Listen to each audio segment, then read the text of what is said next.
সমর্থকদের ইমোশন যে আজকের দিনে দাঁড়িয়ে প্লেয়ারদের কাছে কোনোরকম প্রভাব ফেলে না, সেটা কিন্তু আরও একবার প্রমাণ হয়ে গেল গতকালের ম্যাচে।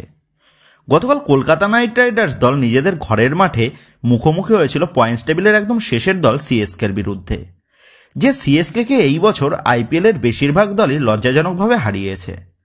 আর সেই কারণেই গতকাল সকল নাইট সমর্থকরা আশায় ছিল এই ম্যাচেও সিএসকে হারিয়ে প্লে অফের আশাটা জিইয়ে রাখতে পারবে আমাদের প্রিয় দল কলকাতা নাইট রাইডার্স। কিন্তু সমর্থকরা আশা দেখলেই বা কী হবে, সেই আশা তো দেখে না আমাদের প্রিয় দল কলকাতা নাইট রাইডার্সের প্লেয়াররা ভাবছে যত তাড়াতাড়ি সম্ভব টুর্নামেন্ট শেষ করে বাড়ি ফিরে বিদেশে ঘুরতে যাব। আর ঠিক সেই মতনই পারফরমেন্স গতকাল দেখা গেল কলকাতা নাইট রাইডার্স দলের প্লেয়ারদের কাছ থেকে। ওপেনে ব্যাট করতে নেমে গুরবাজ দ্বিতীয় ওভারেই মাত্র 9 বলে 11 রান করেই আউট হয়ে যায়। তারপর সুনীল নারিনের সাথে আজিঙ্ক্য রাহানে 34 বলে 58 রানের একটা পার্টনারশিপ তৈরি করলেও নারিন 8 ওভারের শুরুতেই নিজের উইকেটটা দিয়ে আসে মাত্র 26 রান করেই। তারপর আজিঙ্ক্য রাহানে, মনীষ পান্ডে এবং আন্দ্রে রাসেল এদের তিনজনের ব্যাট থেকে একটু ভালো রান দেখা গেলেও অঙ্কুরিশ রঘুবংশী, রিঙ্কু সিং এবং রমনদীপ এরা তিনজনেই কিন্তু সম্পূর্ণ ব্যর্থ হয়। আজিঙ্ক্য রাহানে ভালো খেললেও রবীন্দ্র জাদেজার বলে ফালতু একটা রিভার্স সুইপ মারতে গিয়ে নিজের উইকেটটা দিয়ে আসে। অপরদিকে মনীষ পান্ডে এবং আন্দ্রে রাসেল এরা দুজনেই রানের সংখ্যাটা বাড়ানোর চেষ্টা করলেও শেষে গিয়ে রিঙ্কু সিং এবং রমনদীপ এরা দুজনেই পুরোই ধেরিয়ে ফেলে।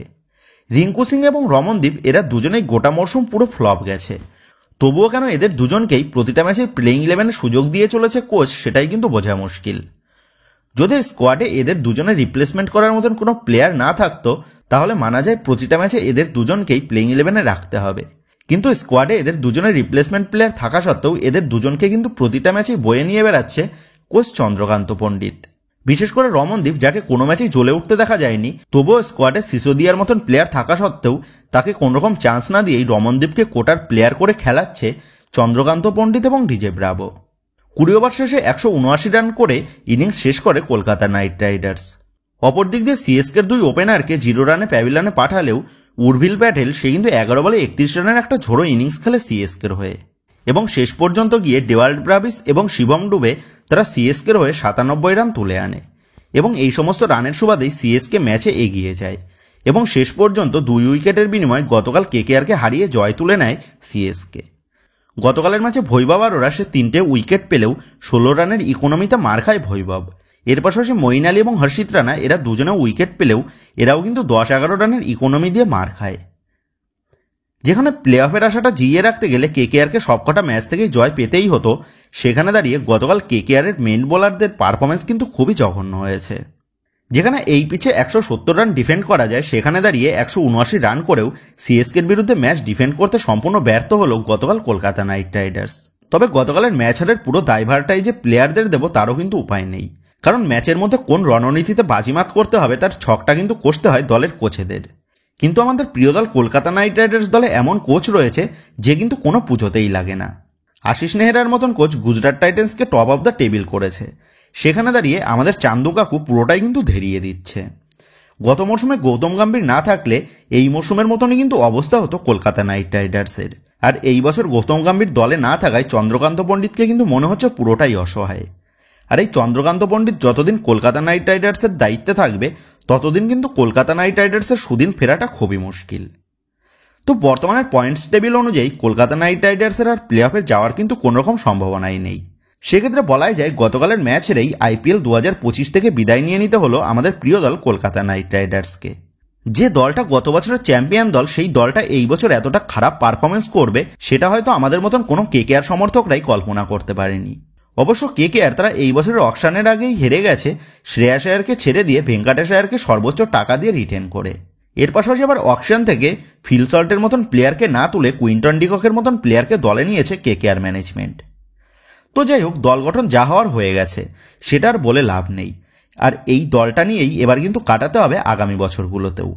তবে কেকেআরকে আগামী বছরে কামব্যাক করতে হলে দলের প্রধান জায়গাটা কিন্তু পরিবর্তন করতে হবে, কারণ রাঁধুনি ভালো না হলে খাবার কিন্তু ভালো হয় না। আর সেই মতনভাবেই কোচ চন্দ্রকান্ত পণ্ডিতকে এবার কিন্তু বিদায় জানানোর সময় চলে এসেছে কেকেআর দল থেকে।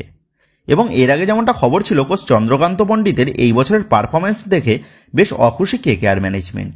আর এই বিষয় নিয়েই ইতিমধ্যেই দলের কর্ণধার শাহরুখ খানের সাথে বৈঠক সেরে ফেলেছে কেকেআর ম্যানেজমেন্ট, এবং যেমনটা আপডেট ছিল, চন্দ্রকান্ত পণ্ডিত যদি কেকেআরকে এই বছরের প্লে অফে তুলতে না পারে তাহলে চন্দ্রকান্ত পণ্ডিতকে বিদায় জানানো হতে পারে। সেক্ষেত্রে কেকেআরের যেহেতু এই বছরের আর প্লে অফের যাওয়ার রাস্তাটা খোলা নেই, সেহেতু বলাই যায় আগামী বছর চন্দ্রকান্ত পণ্ডিতকে আর কেকেআরের হেড কোচের পদে আমরা দেখতে পাবো না। সেক্ষেত্রে আশা করাই যায় কেকেআরের হেড কোচের পদে আগামী বছর আমরা নতুন কোনো কোচকে দেখতে পেতে চলেছি।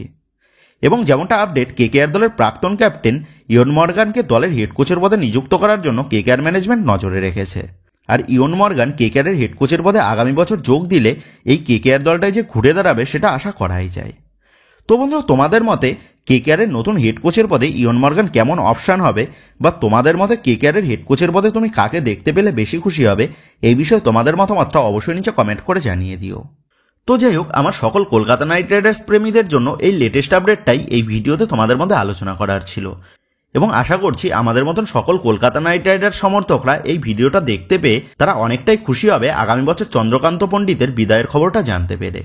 তো বন্ধুরা, তুমিও যদি আমার মতন কলকাতা নাইট রাইডার্স দলের একজন প্রিয় ভক্ত হয়ে থাকো, তাহলে অবশ্যই কলকাতা নাইট রাইডার্স দলের সমস্ত রকম লেটেস্ট আপডেট সবার আগে পেতে আমাদের এই চ্যানেলটাকে সাবস্ক্রাইব করে দিও। আর যদি এই ভিডিওটা ভালো লেগে থাকে তাহলে অবশ্যই এই ভিডিওতে লাইক দিয়ে ভিডিওর কমেন্টে জয় কেকেআর লিখে জানিয়ে দিও। তো বন্ধুরা, এই ভিডিওটা এটুকুই ছিল। তো আসি বন্ধুরা, দেখা হচ্ছে পরের ভিডিওতে।